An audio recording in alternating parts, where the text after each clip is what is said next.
अस्सलाम वालेकुम। डॉक्टर अबू बकर खालिद है। आई होप आप सब खैरियत से होंगे।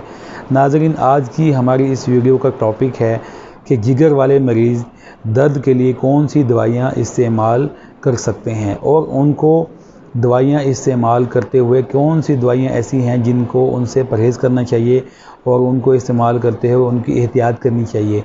इसके अलावा इस वीडियो में जो दूसरी चीज़ मैं आप लोगों को बतलाऊँगा वो ये होगा कि जिगर वाले मरीज़ों के लिए कौन सी खुराक, कौन सी चीज़ें ऐसी हैं जो उनकी बीमारी में उनको फ़ायदा दे सकती हैं और उनके लिए कौन सी न्यूट्रिशन ज़्यादा फ़ायदेमंद हो सकती है। तो इस वीडियो स्टार्ट करने से पहले मैं आप लोगों से रिक्वेस्ट करता हूं कि जिन लोगों ने अभी तक मेरा चैनल सब्सक्राइब नहीं किया वो कर दें, ताकि इस तरह की मज़ीद इंटरेस्टिंग वीडियोज़ आप लोगों तक पहुँचती रहें।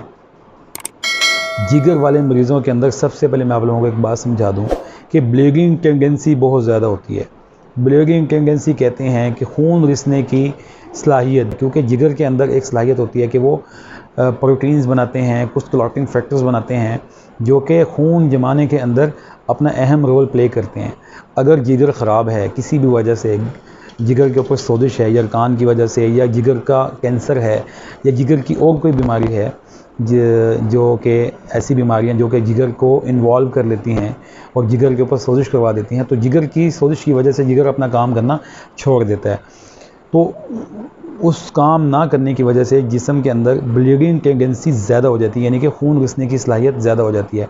तो ऐसी दवाइयाँ जो कि खून रिसने को प्रमोट कर सकती हैं, मदद दे सकती हैं, तो उन दवाइयों को हम जो है मना करते हैं डॉक्टर्स यूजुअली, जिसके अंदर जो है डिस्प्रिन और एस्प्रिन जो कि ब्लड थिनर्स होते हैं और एंटी प्लेटलेट होते हैं, क्योंकि प्लेटलेट इसके अंदर कम हो जाते हैं क्रोनिक लिवर डिजीज़ के अंदर, तो इसलिए जो है ब्लड थिनर्स को अवॉइड किया जाता है। इसके अलावा एंटी कोगुलेंट्स जो मुख्तलिफ़ किस्म के होते हैं, हेपरिन हो गया या रिवारोक्साबैन के नाम से फैक्टर 10 इनहिबिटर्स होते हैं जो कि आम लोगों को नहीं पता। इसमें सिंपल एक टर्मिनोलॉजी मरीज़ को याद करवा दी जाती है कि खून पतला करने वाली या खून को जमने से रोकने वाली दवाइयाँ आपने इस्तेमाल नहीं करनी। इसके अलावा जो है एनसेड एक क्लास ऑफ ड्रग है जो कि दर्द के लिए इस्तेमाल की जाती है, जिसको आम तौर पे ब्रोफिन के नाम से जाना जाता है या डिक्लोफेनिक सोडियम है। इसके अलावा और भी एनसेड के नाम से, कैफ्लाम के नाम से आती है। तो बहुत सारे ये ड्रग्स हैं जो कि एनसेड क्लास के अंदर शामिल हैं। इनको इन मरीज़ों के अंदर अवॉइड किया जाता है क्योंकि ये भी खून के रिसने में मदद दे सकती हैं और खून की उल्टियाँ और बड़े पेशाब के अंदर जो है, बड़े पखाने के अंदर जो है खून जो है वो बहना शुरू हो जाता है और पखाने जो है उनका रंग तब्दील हो जाता है और काले रंग के पखाने आना शुरू हो जाते हैं। इसके अलावा खून की उल्टियों के साथ अक्सर जिगर वाले मरीज़ हमारे पास आते हैं। उसकी वजह यही होती है कि वो दर्द की दवाइयाँ या उन्होंने ब्लड थिनर्स या एंटी कोगुलेंट्स जो है मेडिसिन उन्होंने ली होती हैं, तो ऐसी दवाइयाँ लेते हुए एहतियात करनी है। जिगर वाला मरीज़ दर्द के लिए कौन सी दवाई इस्तेमाल कर सकता है, ये बड़ा अहम सवाल है।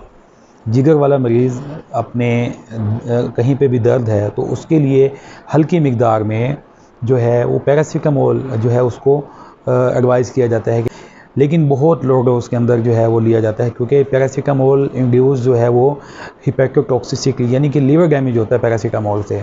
तो इन मरीज़ों के अंदर पैरासीटामोल भी जो है वो बहुत ज़्यादा खुली मिकदार में भी नहीं दी जा सकती। इसके अलावा एक जो अहम चीज़ है जो इन लोगों को, जिगर वाले मरीज़ों को ख्याल करना चाहिए, वो ये है कि इन लोगों को कोई नींद की दवाई आपने नहीं खिलानी या इस्तेमाल नहीं करनी। अगर आप ये सुन रहे हैं मेरी वीडियो और आप जिगर के मरीज़ हैं तो आपने नींद की दवाई बहुत ज़्यादा डोज में इस्तेमाल नहीं करनी या रोज़ाना हैबिचुअली इस्तेमाल नहीं करनी। अब आप लोगों को बतला देता हूँ जिगर वाले मरीज़ों के लिए कौन सी खुराकें अहम हैं। देखें, जिगर वाले मरीज़ों के अंदर अक्सर जो है 2 या 3 चीज़ों की ऐसी जो है वो कमी होती है जो कि वो किसी चीज़ से भी पूरी नहीं हो सकती। एक, उनके अंदर प्रोटीन लॉस होता है। प्रोटीन जो है वो जिगर से बन नहीं रही होती, लॉस नहीं होता, जिगर से बन नहीं रही होती, तो प्रोटीन उनको रिप्लेसमेंट चाहिए होती है वो एल्बुमिन की फॉर्म में। तो एग वाइट्स जो है वो उनके लिए जो है वो हीरा हैं। 2 सुबह, 2 दोपहर, 2 शाम अगर वो इस्तेमाल करेंगे तो उनके लिए जो है वो बहुत ही बेनिफिशियल होगा। दूसरी चीज़ उनके लिए जो अहम है वो है ग्लूकोज। अगर वो शुगर के मरीज़ नहीं हैं और उनकी शुगर की जो मिकदार है वो बहुत ज़्यादा नहीं है, तो फिर जो है उनके लिए ग्लूकोज बहुत ज़्यादा हेल्पफुल हो सकता है। तीसरी चीज़ जो है वो हाजमे के मसाइल होते हैं जिगर वाले मरीज़ों के अंदर, कि वो हाजमे के अंदर जो जूसी सिक्रेट होते हैं जिगर से, वो हाजमे वाले सिस्टम के अंदर नहीं आ रहे होते।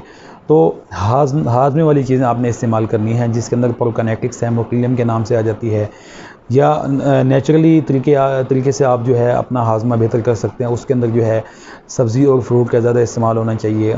बड़ा गोश्त और हैवी ग़िज़ा से, जो है चिकनाई वाली ग़िज़ाओं से, मसाले वाली चीज़ों से आपने परहेज़ करना है। और जो है हल्की फुल्की जो है, जब भूख लगे तब आपने खाना खाना है, और हल्की फुल्की भूख बचा के जो है आपने खाना छोड़ देना है, और खाना खा के फ़ौरन लेटना नहीं है। और जो है जिन चीज़ों से कब्ज़ होती है वो चीज़ें आपने इस्तेमाल नहीं करनी। हाई फाइबर डाइट, जिसके अंदर जो है फ़ाइबर की मिकदार ज़्यादा हो, जो कि ईज़िली डाइजेस्टिबल होती है और ईज़िली एक्सक्रीटेड जो है फ्रॉम द बॉडी हो सकती है, ऐसी खुराक आपने इस्तेमाल करनी है।